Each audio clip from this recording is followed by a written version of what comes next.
Richard Nixon is not just the only American president to resign. He went to his grave never knowing of the prosecutor's secret allegations that destroyed his presidency. This is Watergate Revisited, an insider's view. I'm Jeff Shepard, and I'm your instructor in a course entitled Watergate Revisited, an Insider's View. It is being offered to the Osher Lifelong Learning Institute at Temple University here in Philadelphia. This is week 6 of a 12-week course, and this portion is entitled The Two-Pronged Attack, Indictment and Impeachment. Now, we're really going down parallel tracks because one set of the essays has to do with the trials and the convictions of Nixon's aides. 24 of Nixon's aides were convicted and sent to prison. And the other track has to do with getting Richard Nixon, because he wasn't going to be brought to trial. The effort was to do something else, although today we're going to see they tried. The special prosecutor staff tried to indict him, but had to settle for impeachment. A quick review. In week 1, I ended with 3 surprising revelations that most people don't know about Watergate.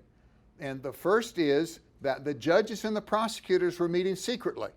And I'm able to show at least a dozen secret meetings between the judges and prosecutors that were working stuff out in advance of trial. Now, you really don't have to be a lawyer to understand that's not fair. And that goes to the heart of whether these people got a fair trial. The second surprising revelation has to do with John Dean. John Dean was the government's principal witness. He happened to be, or to have been, chief desk officer of the cover-up. And when it collapsed, he switched sides. So the issue was what was going to happen to John Dean. To increase his witness credibility, they sentenced him to 1 to 4 years in prison. And he testified from prison when he was the lead witness in the prosecution. But what we discovered later was he never spent a single night in jail. It was a fraud on the jurors and on the American public. And the third revelation, which may be the most surprising of all, is if you really peel it all back and you get right down to it, what drove Richard Nixon from office were false accusations made in secret by the special prosecutors to the grand jury and to the House Judiciary Committee staff. And we're in the midst of that. We're still unwinding that. But that was the first week. Second week, I talked to you about 3 critical time periods where what you were being told and what was going on behind the scenes differed greatly.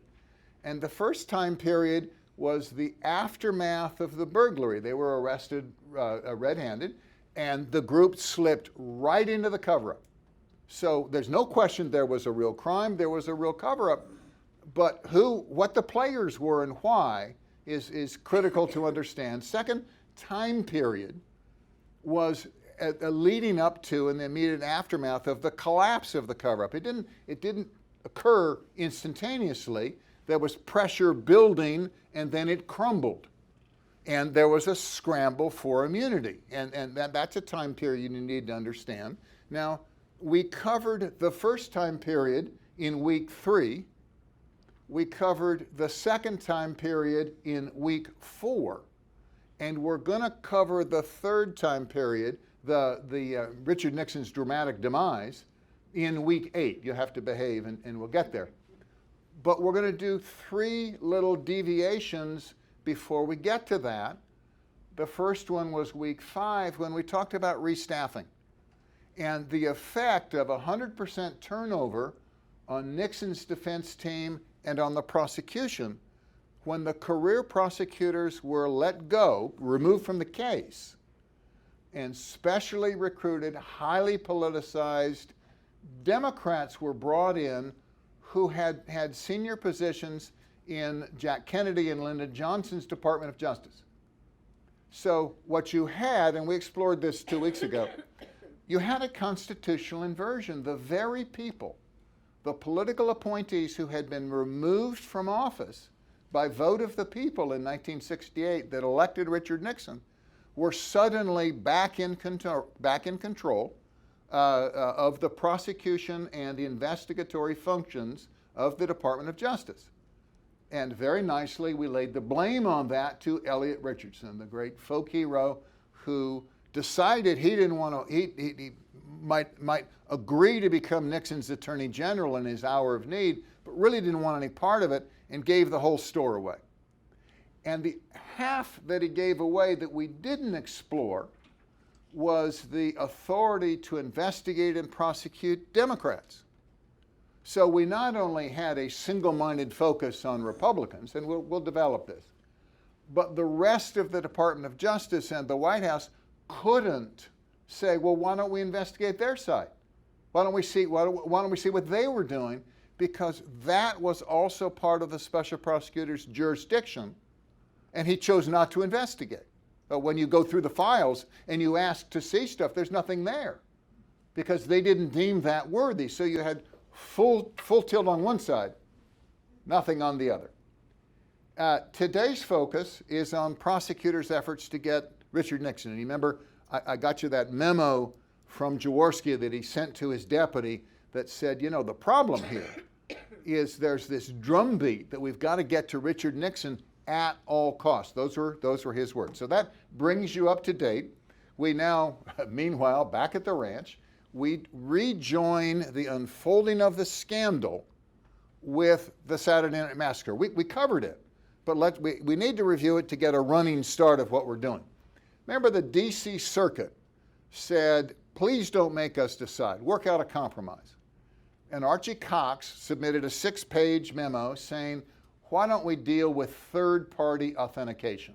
You don't have to give us the actual tapes. You give us transcripts and we have an independent person certify they're accurate.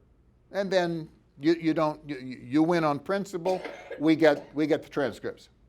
The White House announced the Stennis Compromise. John Stennis was going to be the third-party authenticator, and Cox changed his mind. And Cox said, not good enough. And he talked with his daughter, who was a law student out in Colorado, and Anthony Lewis. I couldn't remember Anthony's last name last time. A prominent reporter for the New York Times. And when Cox shifted, Elliot Richardson had given Al Haig the impression that if Cox didn't go along with third-party authentication, Richardson was prepared to fire him. Now, there's a division of opinions on what happened in the Saturday Night Massacre. I'm trying to make a very mild point. Al Haig's view, and he was chief of staff, is I told Nixon that Richardson was prepared to fire Cox if Cox didn't go along with his compromise. Cox didn't go along with the compromise, and Richardson changed his mind and decided to resign instead. So we're down to the outcome, a firestorm of protest. And they came on the evening news and they said, my heavenly days, the president has demanded Cox be fired. This is the end of the Union, the end of lawful government. The House Judiciary Committee launched an impeachment inquiry.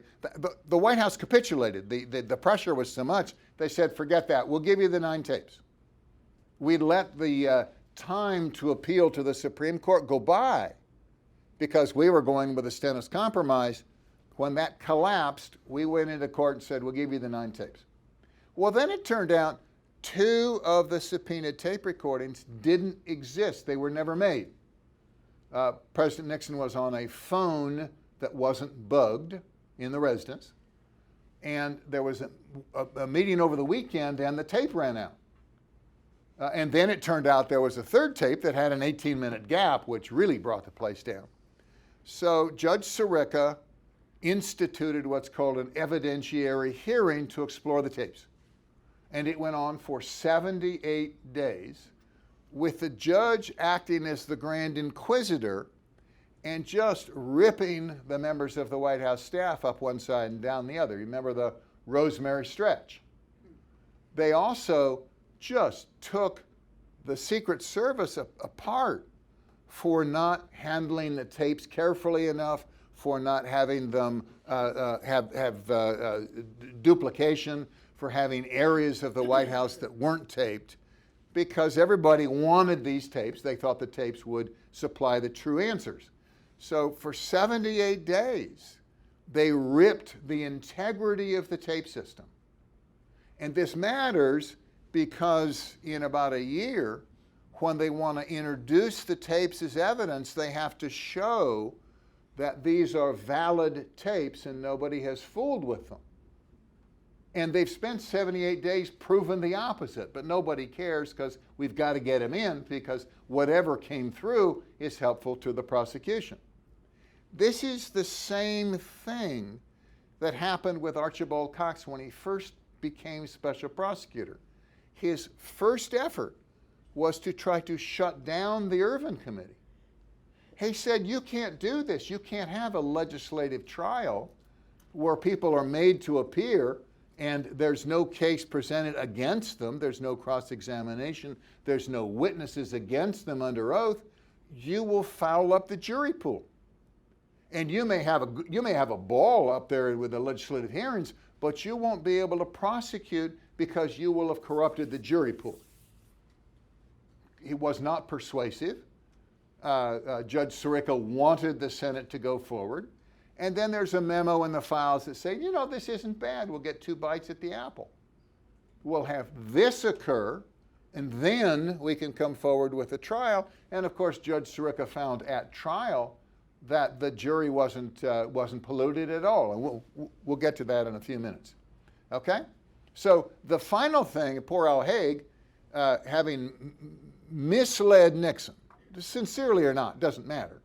Elliot Richardson could say nothing very eloquently, and Haig could have misunderstood. He could have meant to give conflicting signals. But Haig's really in the doghouse with Nixon, and he has to find another prosecutor. So he finds one. And the one they convinced to come is Leon Jaworski, a Texan. Jaworski, as I told you before, he's not Harvard. Jaworski went to Baylor. Baylor's located in Waco, Texas. But he was a prominent lawyer. He was the name partner in what became Fulbright and Jaworski, and he was there for 50 years. He was president of the Texas Bar, and then he was president of the American Bar Association. And Haig had to give him assurances to get him to come. They tried to recruit him at the first instance to be a special prosecutor, but he didn't want to do that. But Haig convinced him to come by saying, whatever you ask for, you can have. You know, and later when Jaworski asked for it, the White House said, well, maybe not so fast. But Haig represented, whatever you want, Leon, just come help us. You owe the nation, so please come. So he parachutes into the middle of a battlefield where the war's already going. Cox's staff has already been hired. It's known as Cox's Army, and it is very, very liberal, and they're specially recruited people, mainly Ivy League. I showed you all that before. And Leon is not Ivy League. And we don't trust him either. He's head of the enemy. So in the books and in the memos and all that, there's real maneuvering of what to do with Leon, and we'll get to that. But you remember, because it's going to be on the exam, a month into his arrival, he signs this public letter to Ron Ziegler and says, this is the most professional, unbiased staff I've ever seen. You know, these are just doing their job. And then within a month, he writes a private memo to his deputy saying the staff is so biased I can't even work with them. You know, and we didn't get that for 40 years, but it's very telling that in private, he didn't like the staff at all. He said, it's not even worth meeting with these people because you guys have a pre-meeting. So you work everything out before you come to see me. What's interesting about Leon, great trial lawyer. Now he's 12 years older than the president. He's born in 1905. He comes in, he presides, but he doesn't prosecute the Watergate cover-up case, which starts in October of 1974. Nixon's resigned. He resigned in August. The minute the jury is sequestered, Jaworski resigns and goes back to Texas. And you wonder, why didn't he try the case? And I think the answer was he came in halfway through, he didn't want to do it, but he also knows he's been meeting secretly with a judge. And it's possible he decided, I think I'll leave. I don't like the way this is going. And he leaves with this confidential Watergate file, which was covered up for 40 years. I'm the first one to see it outside of the folks at the National Archives. And it's got these memos about his meetings with the judge. And this other stuff where he has exchanges with his own staff, which are very, very troublesome. And you don't know if he wanted them to be discovered or if he forgot they were in his files. Maybe he was just doing this to write a book. You just don't know. He did write a book. In his book, he doesn't adopt the special prosecution staff's argument that Nixon had personally approved the payment.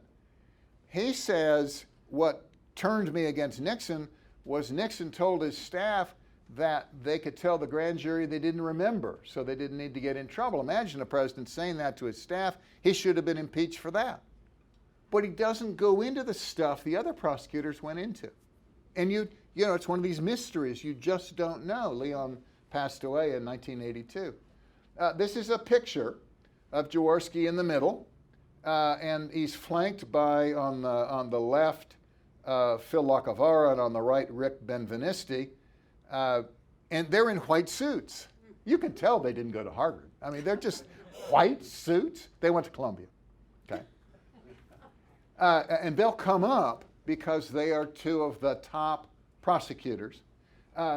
There's another book called On American Soil, and I don't want to go into it in detail, but it's this story about a court-martial where the prosecuting colonel, who was brought in to be sure these people held in disrepute got convicted, where the colonel withheld exculpatory evidence from defense counsel. And it's a really interesting story. The only part that's relevant to us is that the colonel was Leon Jaworski. So you've got a whole book that says he did this before. And we leave it. It shows up on Wikipedia under Leon Jaworski, and then somebody wipes it off, and then it shows up again because it's a troublesome precedent. Okay, who did we retain? We retained Jim St. Clair. Now, if you go back to the original subpoena for the 9 tapes, we retained Charles Allen Wright, a very, very distinguished professor out of Texas, who was known for his Horn book, Wright on Federal Courts. Very distinguished, very knowledgeable, and he was doing the arguments, the public arguments on why we shouldn't have to turn over the tapes. Well, after the Saturday Night Massacre, Charles left. He said, if you turn over one tape, you can't protect the rest. So he leaves, and from October 19th until January of 1974, for 3 months, we have no public lawyer. Remember, the inside work is being done by Fred Bizart. The argument in court needs a trial lawyer, and we can't find one. We brought in and interviewed a bunch of people. There was Sam Powers out of Florida. There was Chappie Rose out of Washington. There was J.J. Sullivan. There was Dick Sprague from Philadelphia.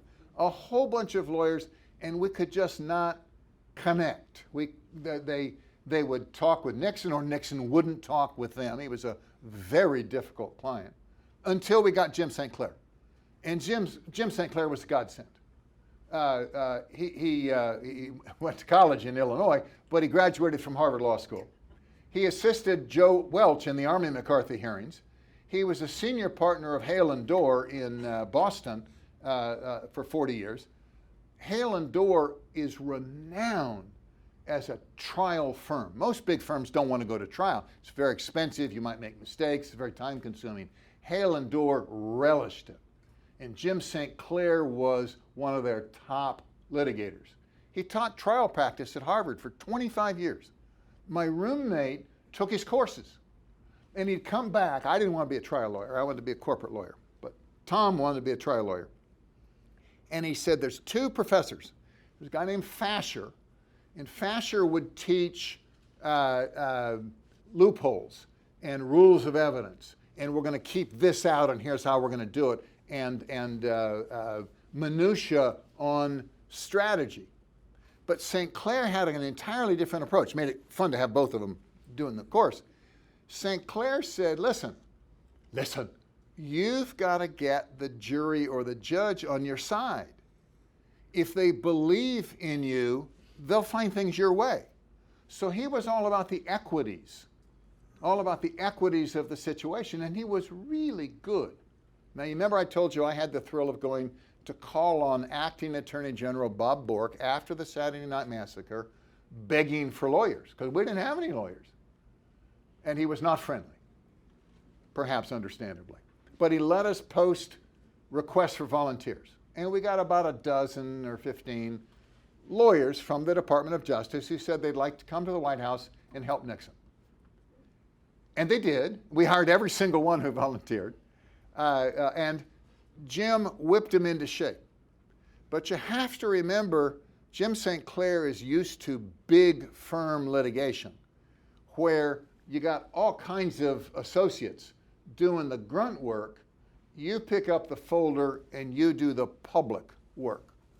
So to marshal his resources, Jim wouldn't listen to the White House tapes. That was Bazart's job and mine. So he couldn't be called on in court to, what about this, what about that? He just wouldn't do it. And he went home on weekends. I mean, he was there and a rock star when he appeared in court, but he wasn't working until 10 o'clock at night. His staff was. And that was the team we put up to fight impeachment and to argue the tapes case in front of the Supreme Court. Now, the Ervin Committee had 30 lawyers. The Special Prosecutor's Office had 60 lawyers, and the House Impeachment Committee had 45. And we had about 12 or 15. And they hadn't worked together before, and they were forged into a unit under fire. So to say we were outgunned is an understatement. The leader was just superb, but the staff behind him was ragtag. But we did a good job. Now, you don't know this, but when you go to the Supreme Court, if you're part of the case, you get to sit there and listen, and you could be a prisoner. You could be in prison or something else. And in the public area of the Supreme Court, they have a wooden screen over on the right side, and the actual parties to the case can sit there and not be seen. Okay, so you can hear the arguments on your case if you're not popular. So I, was the official White House representative to the tapes case. Now, it was fun, but I wasn't going to sit in with the rest of the crowd. So I'm behind the screen. So, mark it up. Yes, Jeff counted because he got to go represent the White House. Jim St. Clair never wrote about his Watergate experiences, like John Mitchell, one of the two main missing people. Okay, here is a catalog, a self-typed outline of 20 topics. This is the only writing I prepared for Fred Bazart in the entire time I worked with him. There were no fingerprints, no memos, no analysis. But when we hired St. Clair's staff, I said to Fred, what should they work on? What do we want them to do? And I found this in my files the other day. And you can tell I typed because in the third line, it says Secretary, Cambodia bombings, and it means secret. Okay, I mistyped. But it's divided into three parts. One is stuff other agencies ought to take lead on. One is joint work, and one is stuff we need to take lead on. And it's just a list, but that's the authentic list. And there's a gap. You can't see down here, but there's a gap at the bottom because it was 2 pages, and I didn't want to do a separate slide. So I was there. Okay, what we're going to do now is go back and contrast my view of what happened during that critical week leading up to the collapse of the cover-up. And I have highlighted in red 5 events, okay? Now on Monday, Dean learned of the monetary demands, but what's important to me is Nixon and Ehrlichman had a 1-hour conference Monday evening, okay? Nobody talks about this tape because nothing happened during this meeting. And I compare it to the Sherlock Holmes vignette in that short story called Silver Blaze. Gregory, who's a Scotland Yard detective, says, "Is there any other point to which you would wish to draw my attention?" And Sherlock Holmes says, "To the curious incident of the dog in the nighttime." And Gregory says, "The dog did nothing in the nighttime." And Holmes says, "That was the curious incident. The dog didn't bark, so the murderer showing up was known to the dog." Okay? Here you have an hour's conference between Nixon and Ehrlichman the week of the cover-up's collapse, and they're reviewing Watergate and where things stand. And they're not the least bit concerned. John Dean has told them, we're having a little trouble with McCord. He's not accepting reimbursement for legal fees anymore, and he's not really in touch. And they know John's worried about McCord, but they're not the least bit worried. They don't think it's going to make any difference to them. And I say the absence of concern at the heart of the cover-up, that these guys aren't saying, my God, you know what would happen if he blows, is very telling. But you're trying to prove a negative. You're trying to prove they weren't involved, they didn't know.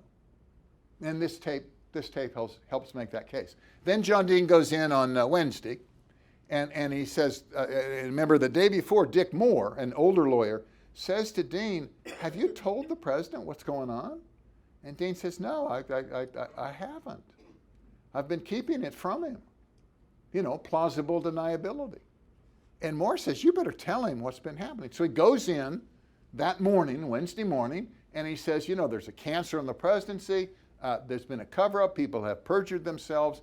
We've been paying these people. And Hunt is going to blow the whistle unless Hunt gets $120,000. Okay. Both Dean and Nixon maintain this is the first time he got substantive knowledge of what's been going on. What's unique is John Dean doesn't talk the least bit about his own criminality. He talks about other people's criminality. So that very evening, we're down to Wednesday, the second bullet, Nixon meets with his staff at 5:20 at night, and it's Haldeman, Ehrlichman, Dean, and Nixon. And they kind of repeat this idea, the way to get out ahead of Hunt, what Hunt is threatening to disclose. And it's the plumber's break-in. We'll get to it next week, but it's this break-in in Ellsberg's shrink's office, because it was done by Hunt and Liddy.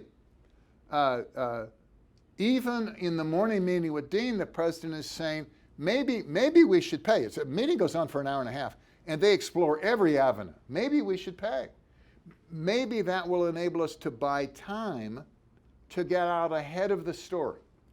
It never occurs to Nixon that they can keep the lid on this if Hunt's going to blow. So the question is, how do you handle the disclosure?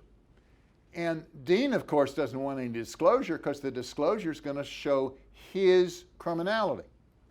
So the meeting, the Dean meeting ends with the idea, we'd better get John Mitchell down here and work this thing out. So Bob Haldeman, you go call Mitchell, tell him to come down. It's a very clear tape. They explore everything. You know, if we meet this payment, he'll not go away. It may total $1 million. And Nixon says, we could get $1 million. But in the end, they decide that's not the right thing to do. The right thing to do is get John Mitchell down here and figure out what to do. So that afternoon, they meet again. And they're still worried about Hunt. But Nixon's pretty decided. The answer is, the way you meet Hunt's threat is you disclose it yourself. Then he can't blackmail you. It may be embarrassing. It may be difficult to justify, but you're not paying blackmail. The next afternoon, which is Thursday, 2 p.m., John Mitchell comes down and joins the meeting. Now, he's met with Ehrlichman, Halden beforehand, and Dean, and they're trying to work it out so they can present an answer to the president. And they don't work it out, but Mitchell says he thinks Hunt's problem has been addressed. Okay? So they're sitting there, and this is a bad tape. This occurs in the old executive office building, Nixon's hideaway office. Tapes are just impossible from over there.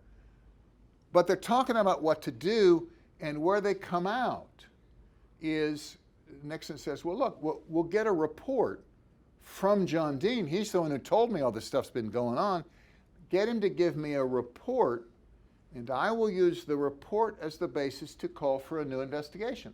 And we'll send our staff back into the grand jury, maybe back in front of the Irvin Committee. And there's tension there because they don't really want to go in front of the Irvin Committee. That's a loaded gun. That's highly politicized. That's too public. Maybe the grand jury's better because they can roll it out differently.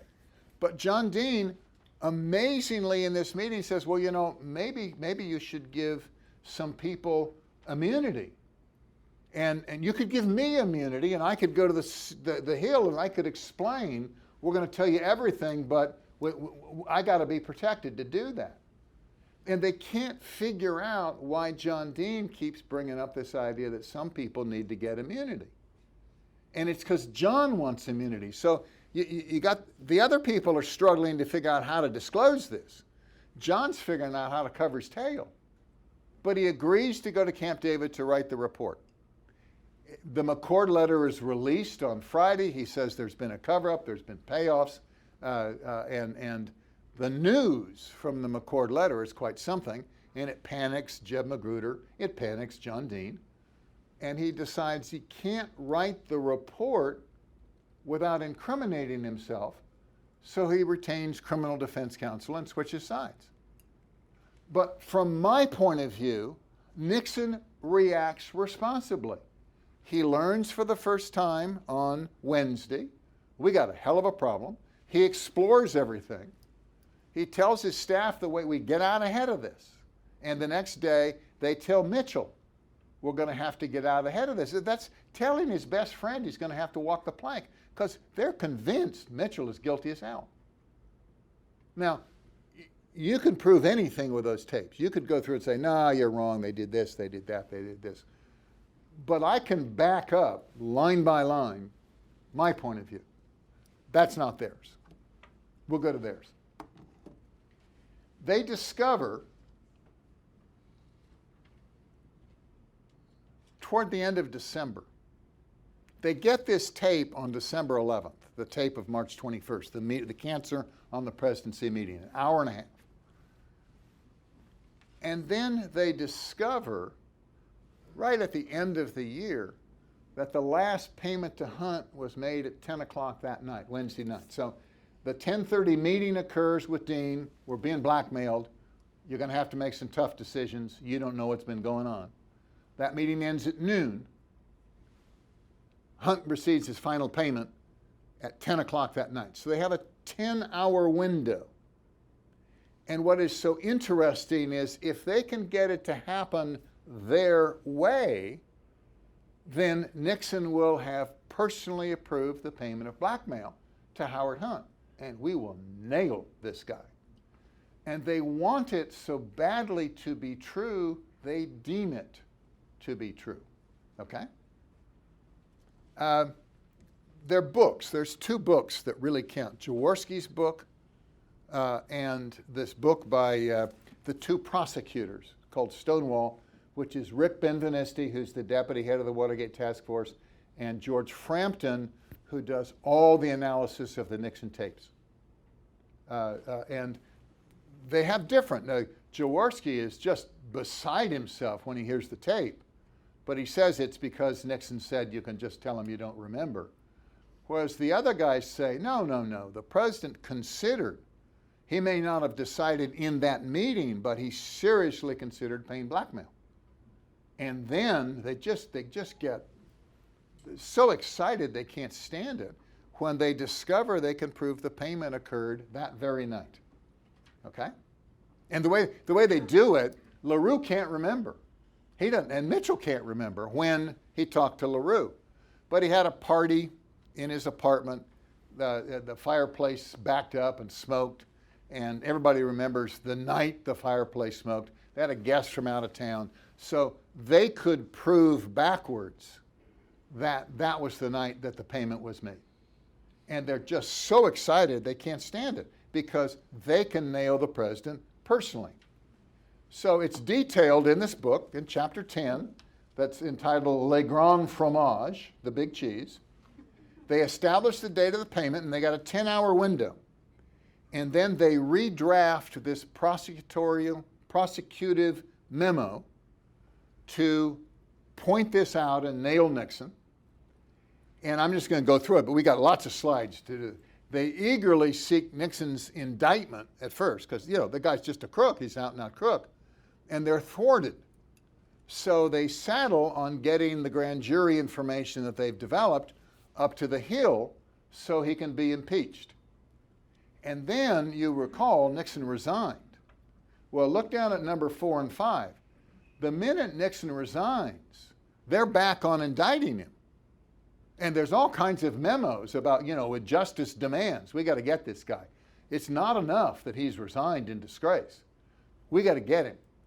And then Ford pardons Nixon. You can imagine the cheek of that man. And Jaworski says to his staff, check out the pardon. And they take that as a challenge to undercut the legality of the pardon. And they submit a memo, which is one of the funniest memos that I have ever read in my entire career. And this guy with a perfectly straight face says, well, you remember those guidelines when Elliot Richardson agreed to give the special prosecutor unfettered, unreviewed authority?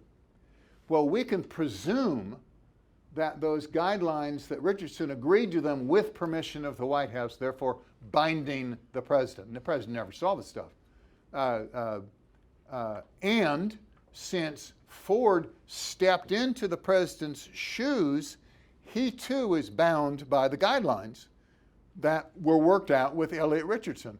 And therefore, Ford does not have the constitutional power to pardon because that would interfere with our investigation. And you wonder who wrote that. I know who wrote it. And Jaworski says, I'd be embarrassed to even raise this in court. This is terrible, but it gives you an idea of what they were after. Then, after all is said and done, the cover-up guys are convicted on New Year's Day, 1975. 6 months later, the special prosecutors demand Nixon's appearance before a grand jury. And they're going to go out to San Clemente and bag him out there. He's been pardoned.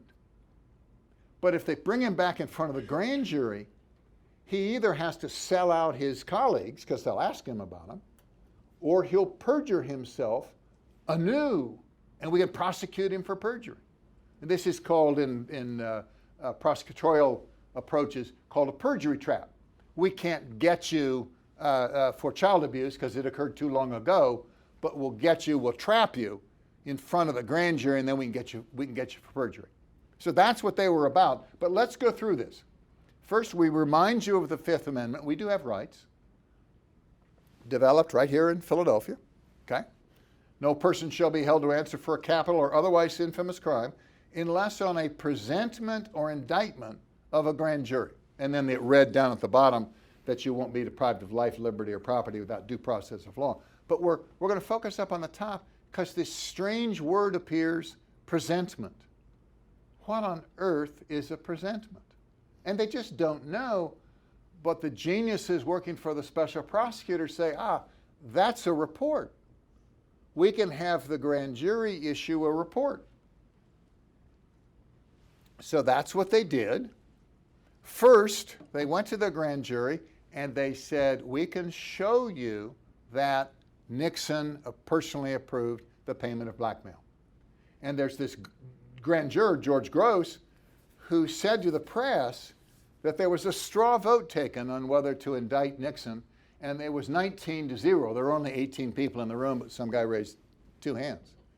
And that a prosecutor was in the room when the straw vote was taken. Well, there aren't supposed to be straw votes, and there aren't supposed to be prosecutors in the room when the grand jury acts. The naming of Nixon as an unindicted co-conspirator was contrary to Archibald Cox's public representation that he'd never do that, because that would be like stabbing Nixon in the back. He would be indicted, but he couldn't come into court and make his own case. So either we will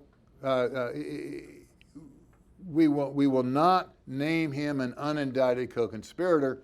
We'll either decide we can indict him or we will deal with the House. But Cox's army, after he was fired, they wanted to destroy Nixon, so they named him an unindicted co-conspirator. And that was kept secret. That indictment was handed down on March 1st, but that was kept secret from the public so it could be sprung at a more opportune time.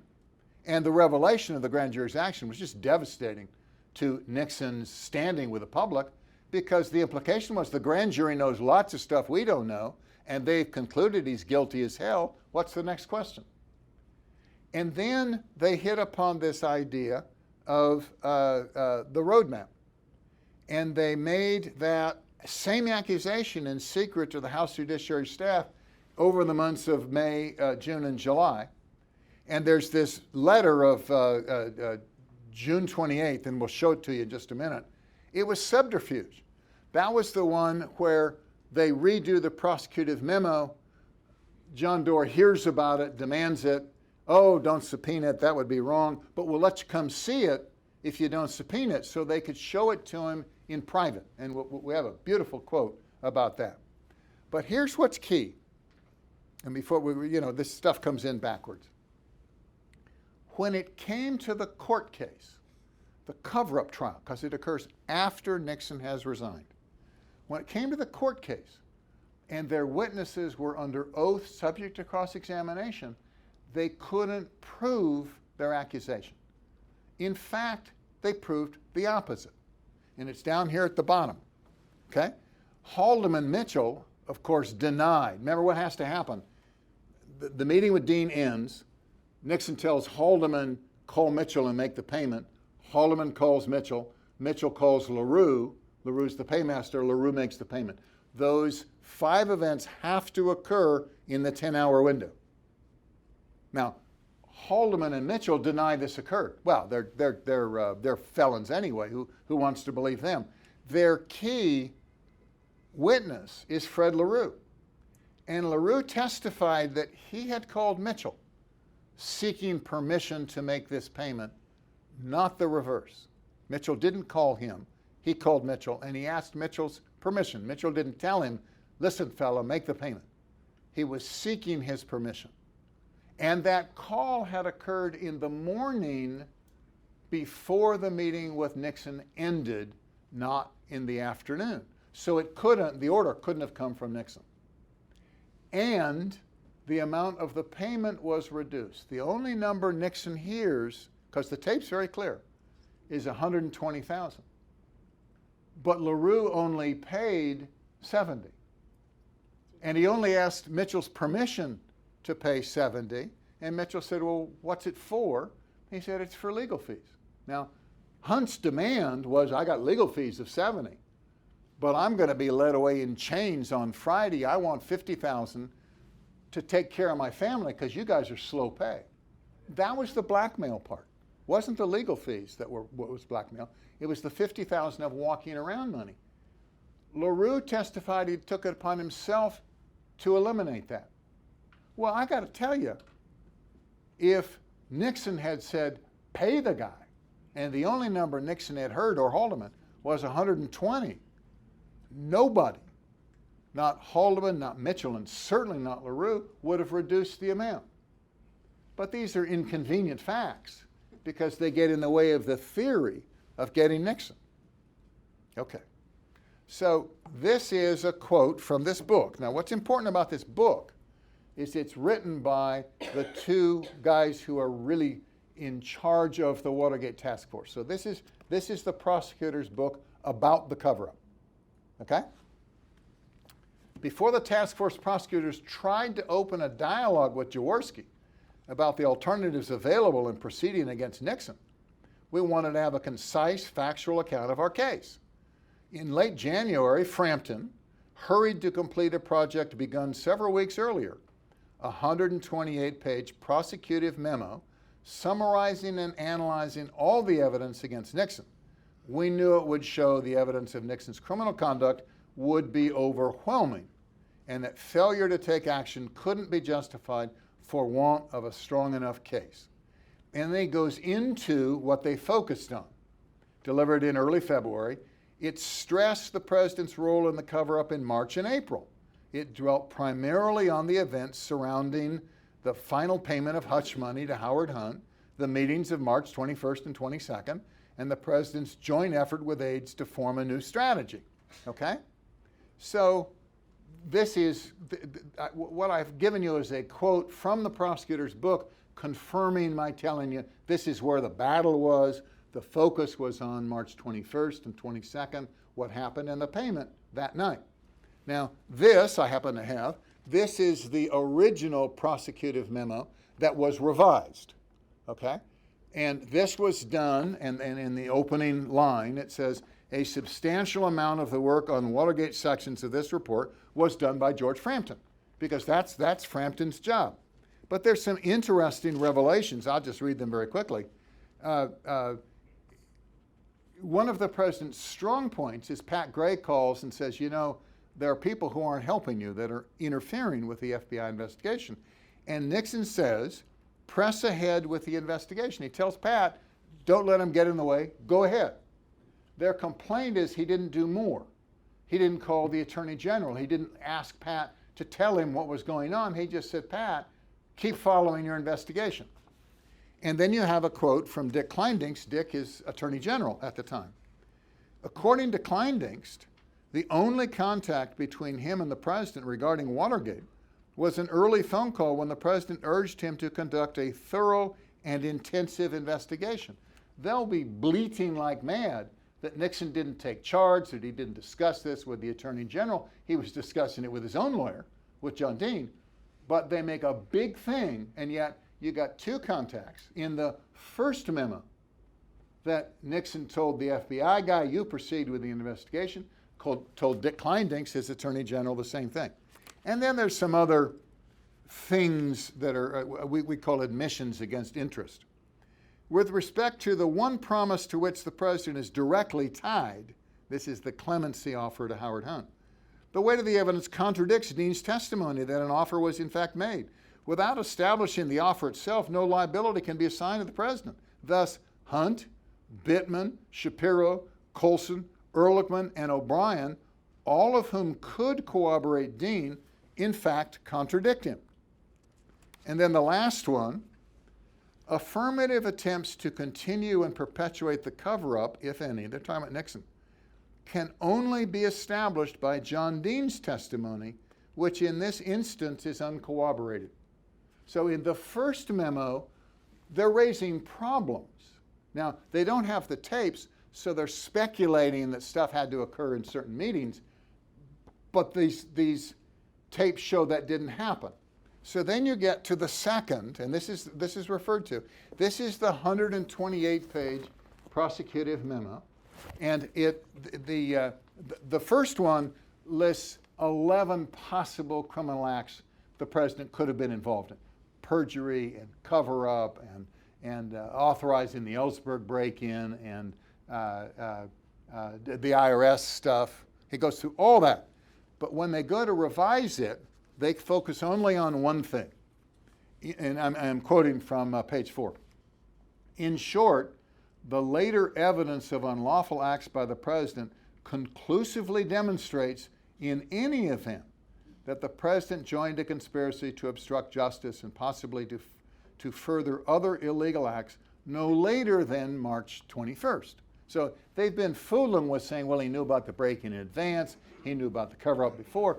But they've now concluded, because they can show this Wednesday hole, that that's where they're going to put their money. They're going to put their money on what the president did after March 21st.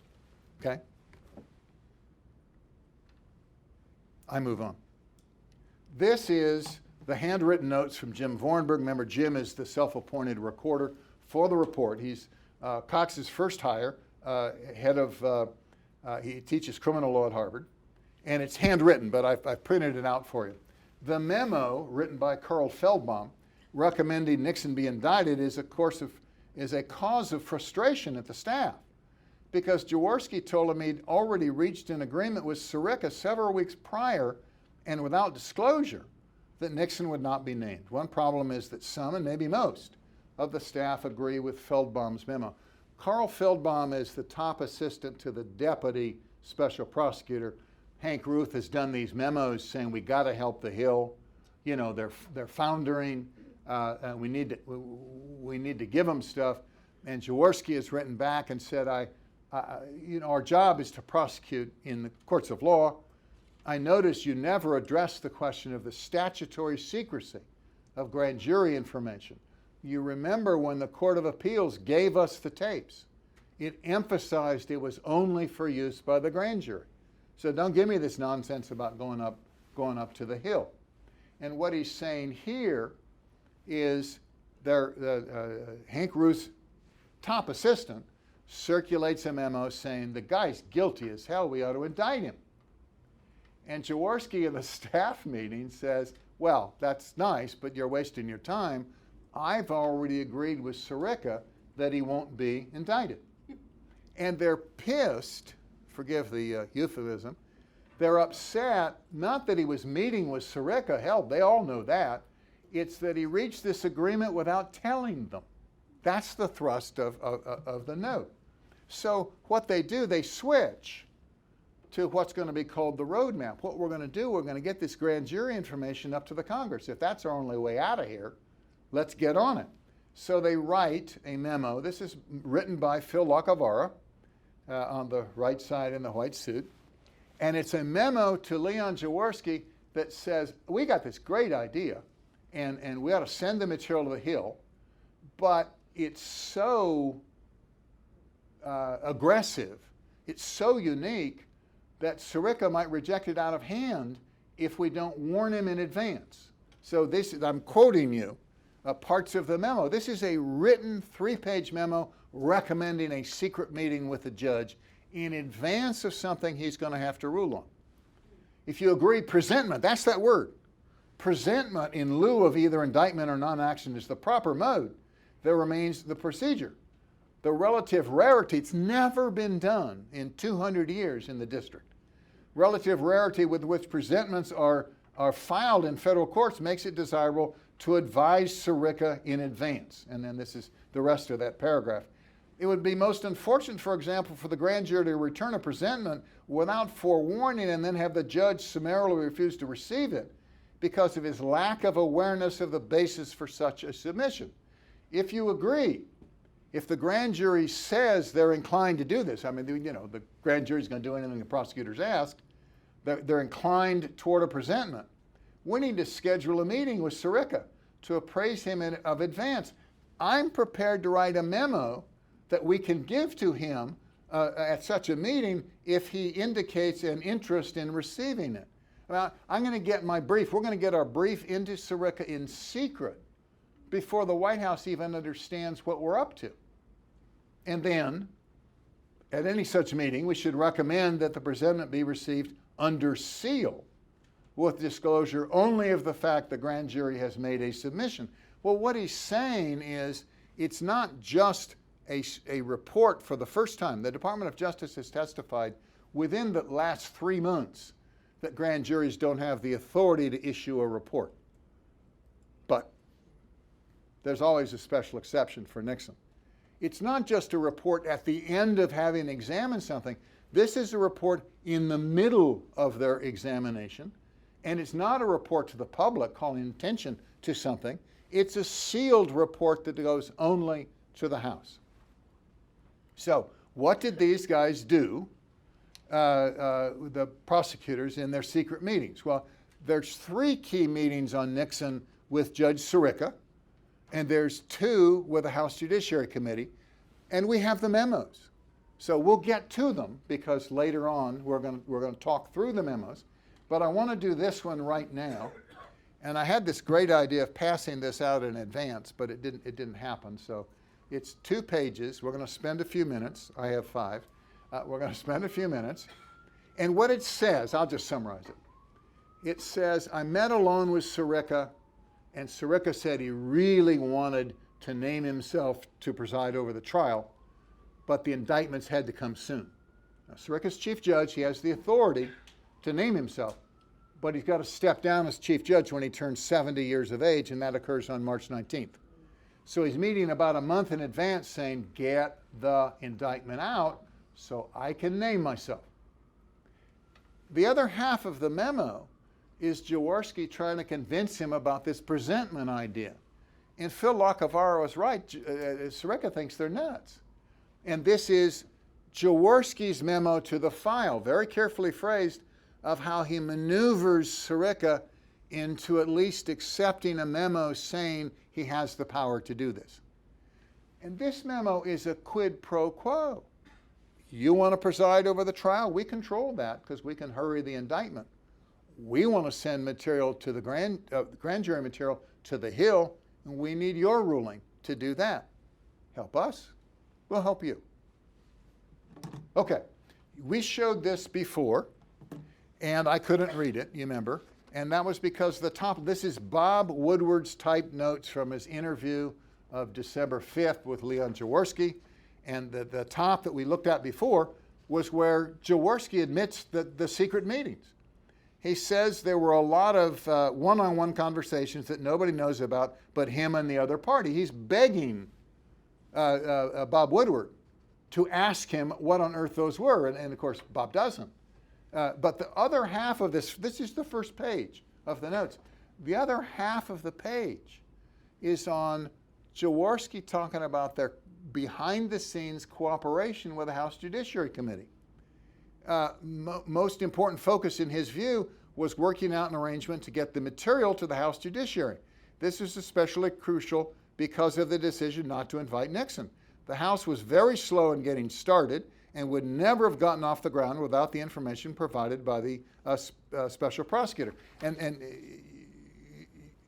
he goes into great detail about the importance of getting this grand jury information to the Hill. So now we go back to the book, back to Stonewall. This is page 286. Now this is very important because, remember, Frampton writes the memos, and Frampton co-authored the book. So I'm not finding some obscure accusation or passage that's up. This is the heart of what was going on. I read it to you. In May, the Watergate Task Force began to have occasional substantive contacts with the impeachment staff. See, the roadmap didn't work. The roadmap wasn't clear enough that how to bag Nixon. So they start meeting with him in secret. In mid-June, Hank Roos suggested to Frampton it'd be a good idea to have in hand a comprehensive, up-to-date prosecutive memo laying out all the evidence against it. Within a few days, Dorr became aware of the existence of this memo. No kidding. I wonder how he found out the memo existed. And he demanded to see the memo. He said he'd subpoena it. And we said, oh, don't subpoena it. We'll let you come see it in secret in our office. I happen to have in my hand that prosecutive memo. It's the date they refer to. It's by Frampton. This is the only prosecutive memo in their file. It says draft, but there is no other memo. And it says at the beginning, talks about maybe Nixon knew in advance, maybe Nixon cooperated in the cover-up in advance. On account of the more concrete and unambiguous evidence respecting the president's actions and intentions on and after March 21st, this memorandum primarily concerns that time period. Okay? So this is a follow-up to his much thicker one that dealt with more topics. This is half as long, but he's dropped all of the factual discussion. Now all he has in this memo is the legal case. The case law says this, the case law says that. And our analysis proves Nixon did this stuff. Okay? So 2 more facts, and then I will be through. You're very kind to listen. This is the letter saying, we'll let you come look if you don't subpoena. And what counts on that letter are the 2 handwritten notes on the side. The one on the top says, George Frampton, evidentiary summary of 6/28/74. This is it. I mean, I'm not making a mistake on what I'm talking about. And then down at the bottom, J. Dorr came in on July 1st, read the above. So they send it on June 28th, but Dorr starts this series of meetings. I'm going to go back to one item. Here at the bottom, the last line, several late evenings that week, Dorr pored over the memorandum in Ruth's office, taking copious notes. So what he's doing, they're giving him the prosecutive memo that's supposed to stay secret based on grand jury testimony, and he's coming down. They won't give him a copy because it might leak and then they get caught. But he's coming down taking notes on what happened. And this just confirms that. And at the end of this memo, and this is really fun. There are only 2 more slides, I think. At the end of that memo is this paragraph. Any prosecutor, it's titled, The President Has Few Effective Defenses. Any prosecutive summary or summary argument must include as an integral part a section setting out the President's asserted and possible defenses and the answers that can be made factually and legally to those defenses. This is necessary out of fairness to assess the true strength of the case by making certain incriminating evidence is not overstated and that exculpatory evidence is taken into account, and out of proper prosecutorial strategy to anticipate and rebut defenses in advance. A true prosecutive memo has to show both sides. Here's our case. Here's what they can say about it. And when you get to that paragraph at the end of the 65th page, there is no other half. What was shown to John Dorr, it admits there's supposed to be. This is the only draft that exists. No defense. No discussion of Nixon's point of view. No mention of his talk with Attorney General or talk with the FBI or this difficult window of 10 hours. It doesn't exist. Okay, this is the second to the last slide. This is a quote from this same memo. And this is what's so appalling. This is the great moment of the 6th week. He details the facts against Nixon. Sub fact F, these are the relevant ones. With respect to Hunt's demand, the President on at least 10 separate occasions during the meeting of March 21st urged, encouraged, and possibly instructed Hunt's financial problem be handled and damn soon in order to buy time. They admit it was to buy time. At no time did he state or instruct Hunt's demand shouldn't be made or make a statement that he believed that to pay Hunt's current demand would be unwise or improper. But he does. They decide it's not going to work because Hunt's not going to go away. Second, G in the hole. Following the March 21st morning meeting, Haldeman telephoned Mitchell in New York City. And that means there's a footnote to come. But there is no footnote in the memo. But he did. Haldeman called Mitchell to invite Mitchell to come down. Thereafter, Mitchell had a telephone conversation with Fred LaRue in which LaRue and Mitchell discussed Hunt's new demand. There's supposed to be a footnote. But it's not true, and there is no footnote because neither one testifies to that case. But they needed that to be in that 10-hour window in the afternoon. LaRue told Mitchell Hunt was seeking $75 for attorney fees, asked what to do. This is fair. Mitchell told LaRue to pay the money. That evening, LaRue paid the $75,000. The question is, when did this conversation occur? If it didn't occur within the 10-hour window, then you can't blame Nixon. Okay?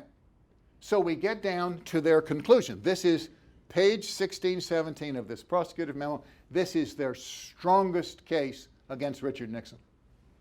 There is certainly sufficient evidence consisting of the undisputed facts listed above together with a single inference that a reasonable man could certainly draw therefrom in light of all the surrounding circumstances to permit a jury to conclude beyond a reasonable doubt that the president did instruct Hunt be paid, and the president's instructions were communicated by direct chain of communications from Haldeman to Mitchell to LaRue, thereby becoming the direct causal force of the payment that evening. Now, you just heard this, okay? I've been working on this for a long time.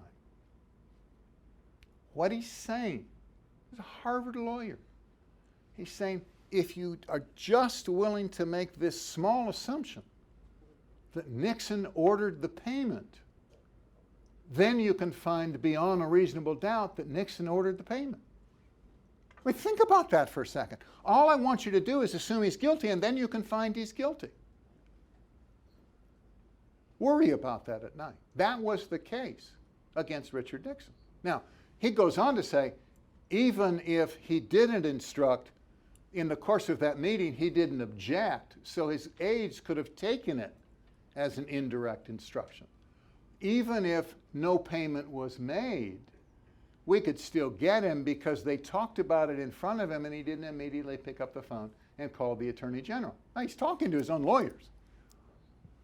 But the strongest case made in secret by the special prosecutor says you got to assume that Nixon did this in order for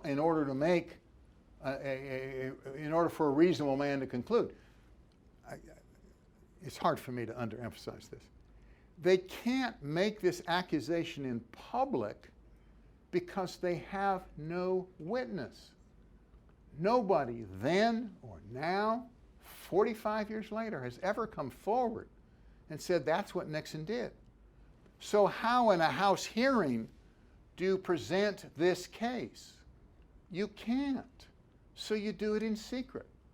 You take John Doerr aside and say, this is what happened. It's clear as a bell. We're positive. But we can't come up and testify to that. I mean, we're special prosecutors. And they don't have another witness. So you are left, and we're going to conclude and go to the Q&A. Remember I told you at that first week, there's this distinct possibility that Nixon was driven from office by an accusation done in secret by the special prosecutors that turns out to be false. Now, you can say, you go try to tell a friend, well, you know, this is what Shepard said, crazy Shepard. And they'll say, no, the smoking gun, he's guilty as hell. But remember, the smoking gun, even if you don't believe my version, it didn't come out until August 5th, 3 days before Nixon resigned. Nobody knew about the smoking gun. All of the stuff leading up to that involved the special prosecutor was based on this false premise that turns out to be untrue. Thank you. We'll go to Q&A. Now, on the Q&A, forget this. This is just a summary. On the Q&A, we had two leftover items. There was a question over here, the empty chair, and the gentleman said, is it possible that Nixon's concern with the Vietnam War prevented him from paying attention to Watergate? And I said, no, they were separate staffs. But you could make that case because of the leak of the Pentagon Papers. And we're going to deal with that next week. So he overreacted to the leak of the Pentagon Papers, set up the plumbers. The plumbers conducted an illegal break-in, and that involved the same people who did the Watergate break-in. So to keep that secret, they got involved in the cover-up. We'll deal with it. The other question from the lady over here who asks excellent questions was, if the prosecutors concluded somebody wasn't involved, couldn't they have convinced Judge Sirica? And I said, I have to think about it. The career prosecutors did that. And look what happened to them. Sirica demanded they try the case in a different way. When they got Howard Hunt to plead to 3 of the 6 counts, Sirica wouldn't accept it. Now, I gave you one quote from George Higgins where he said, Sirica's a wild man on this, and the only way the prosecutors could survive was to do what Sirica wanted. I've made the point this was a specially selected group that was dead set to get Nixon, so the likelihood of them doing that was remote. But now I have another quote. This is from Larry Silberman, who's a senior judge on the D.C. Circuit, but this is an older case. I'm going to read it to you. That very independence from presidential and Justice Department supervision and guidance that Congress deliberately fashioned for independent counsel has troubling consequences for those who find themselves the target. A person occupying this statutory office has, it seems to us, unique incentives to seek indictment. Our concern is based on the self-evident proposition that the whole reason for the independent counsel is not to administer criminal law across a wide population, but rather to focus on one individual or group targeted at the inception of the office. In effect, an entire self-sufficient government agency is created from scratch to investigate, perhaps prosecute, a single individual. The need to justify even the expense of an office dedicated solely to one goal must generate a reluctance to decide against indictment or to conclude the investment absent near certainty that no indictment is possible or that no further leads remain. And inevitably, the success of the office in the public's eye, at least, must turn on, to some extent, on whether the indictment and conviction are obtained. The independent counsel is thus subject to formidable public and perhaps self-imposed pressure to indict in the one case he was appointed to pursue. And all it says is that once you've got a special prosecutor, the special prosecutors, every indication, every pressure on them is to find somebody and indict them, or they will seem to be useless. Now we're going to go back to the Q&A and we take questions. Ma'am. So you spoke in the beginning that they didn't go after or investigate the Democrats, but just as this last slide was talking about, that there was something in particular which was being investigated. Are you saying there was something in particular which the Democrats were doing that should have been investigated also? The question is, what would trigger an investigation of the Democrats? Wasn't this set up just to get Nixon? And the answer is no. The Irvin Committee was set up to investigate the election. Nixon happened to win. The prosecutor was set up in the same thing. I'll bring the book in, their report, because I wanted to go see the investigations of the other side. And it's unfair because you haven't seen the report. But the phrase in the book that I found the most intriguing was, we investigated corporate and union giving alike. And to Republicans, it's the unions, They're the ones who cheat, not the corporations. They're ours. So I went down to the archives and I said, I want to see their investigations of the unions. This is going to be fun. And the guy said, what are you talking about? And I got out the book and I said, right here, it says, we investigated corporations and unions alike. And he looks at me and he said, the only unions they investigated were ones that supported Richard Nixon. The carpenters, the seafarers, and the Teamsters. They were looking for quid pro quos. Now, in normal, when you get stopped by the police officer, and you're pulled over, might happen all the time, they have to have probable cause. Okay? You can't stop someone as a police officer unless there's suspicions. But for prosecutors to investigate, there's no such standard. So when we get a little further along and I start reading from their report, they investigated, as they promised, every aspect of the Nixon presidency from the time he took office, looking for something, anything, to nail Nixon and his people. Other question? Sir? Yeah, when did they find out that Sirica colluded with the defense, with the prosecutors? When was it apparent that Judge Sirica was meeting secretly with prosecutors? It unfolded a little slowly. There's a book by James Dole, who's the press officer. And he said in his book, which was published 3 years after Watergate, that at this point in time, Jaworski was meeting privately with Sirica. Now, Doyle's not a lawyer, so. You're saying it was 3 years after? No, I'm saying there's the first hint that it's 3 years after. Then there's a book by Sam Dash where he says, I went down and talked to Sirica. Of course, I didn't talk about evidence. I was looking for witnesses. So wasn't that constitutional misconduct? Well, yeah, but you don't have enough detail. There's a book by Sirica that says I met with Silbert to tell him how I thought he should conduct the trial. But those are just straws in the wind.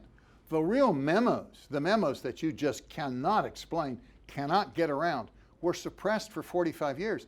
Jaworski took them with him back to Texas. And I didn't come across them. They weren't made. I was the first guy to see them in 2013. And that's when it all came together. That, wow, they've been meeting in secret. Sir. No, you're just itching. You get graded on questions. Ma'am. So on the issue of impeachment, the Constitution was written in such a way to make impeachment difficult and not political.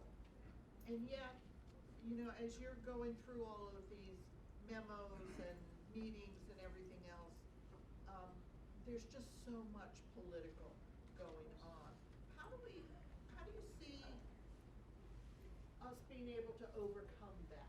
Yeah, well, you Is there broke anything- the rule. This is a history course. The question is, isn't impeachment supposed to be nonpartisan? And how do we help our Constitution so this doesn't become politicized? And we have a rule that this is a history course. We're talking about one, but I'm going to break the rule. Okay.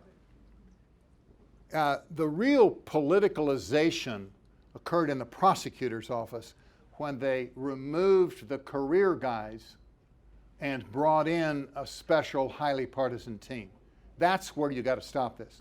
Now, it just also happens that the House Judiciary Committee is huge. There are about 45 members, at least there were at the time, and highly politicized, mainly because of the abortion issue. People get on that committee to fight. So you had a highly politicized committee, 2/3 of which was controlled by the Democrats. So they could win any vote they wanted. And we'll get into that. There's a book by the chief counsel of that committee called Without Honor, the Impeachment of Richard Nixon and the Real Story of Watergate. And we'll get to it.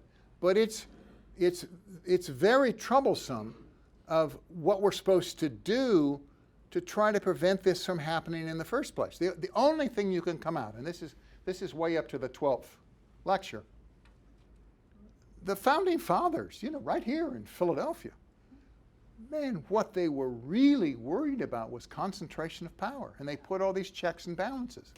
And what happened in Watergate was we just trampled over that. We didn't care. You've heard more recently, I answered to a higher loyalty. Well, that's what they did. They said, listen, we don't care about grand jury secrecy. We got to get this stuff to the Hill. There's this great quote from Sirica where somebody says, well, you can't, it's on the trial. He says, you can't introduce that. There's rules against that, rules of evidence. And Sirica actually says, well, technically you might be right, but the rules of evidence don't apply in this case. And that's kind of, you know, you shouldn't have said it, but that's kind of what happened. You had a hanging judge, you had a highly politicized situation, and you had prosecutors running rampant through an administration they hated. Ma'am. Did he not give a cause after that? It's not applicable in this situation. That was the end of it? That was it. That was his ruling. Yeah. Well, and then I'll get you the quote. I have it in a future slide. There was something of an uproar, so he tried to explain what he meant, but he didn't change the ruling on admitting this. And I think it had to do with the tapes. You can worry about this, because I do. I'll worry about it for a couple of weeks. We have spent 78 days trashing the way they recorded and the integrity of keeping the tapes and who was checking them out and who knew what was going on. And now we want to introduce them into court. Well, somebody's got to do the chain of custody, and someone's got to testify to the integrity and the correctness of the tapes. Okay? Who could do that except Richard Nixon? And Richard's not there. He's out in San Clemente. How do you get the tapes introduced into evidence without somebody who was on the tapes saying, yes, that's really what happened? And it's a lead pipe cinch. Haldeman and Ehrlichman and Mitchell aren't going to do that. And Nixon's not there. So what we have to do is force, I don't know if this comment about rules of evidence was relevant to introducing the tapes, But I do know I was subpoenaed to be a witness in the cover-up trial. I showed you my subpoena. And I was next up, and it was chain of custody on the tapes, because I had transcribed the smoking gun tape, and the original. I wasn't working with a copy. And they decided they didn't want me on the stand. And I didn't want to go on the stand. So they moved for admission to the tapes. Sirica granted it, and they redshirted me. But that's a huge issue amongst lawyers. How did you get those tapes introduced into evidence? Another question. Sir?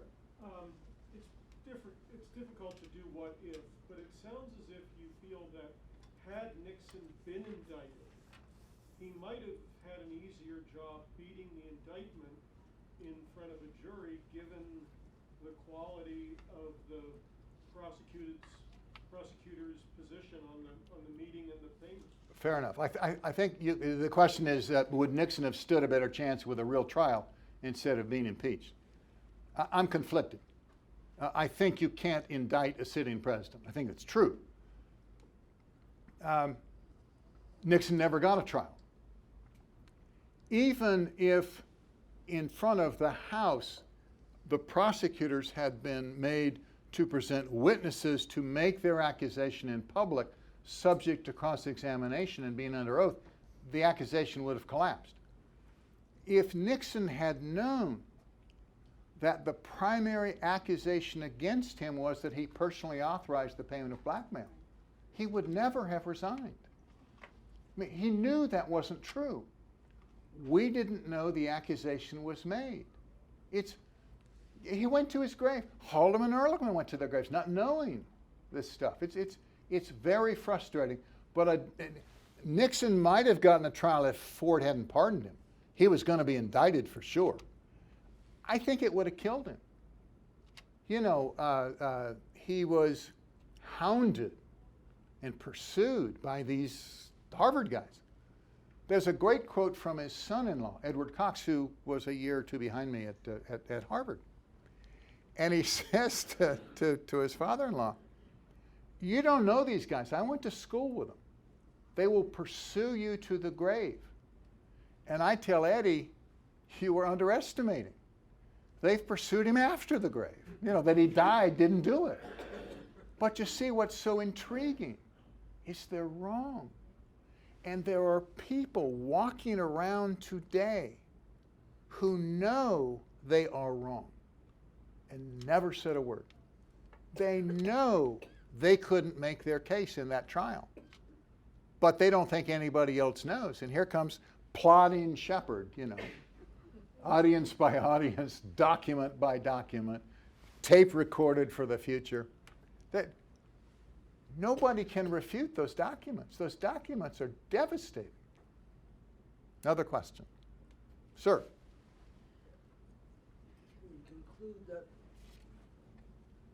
prosecution and the defense and the judge colluded and drew their own conclusions as the easiest way out of the whole situation that would satisfy all of them and ease Nixon out of office.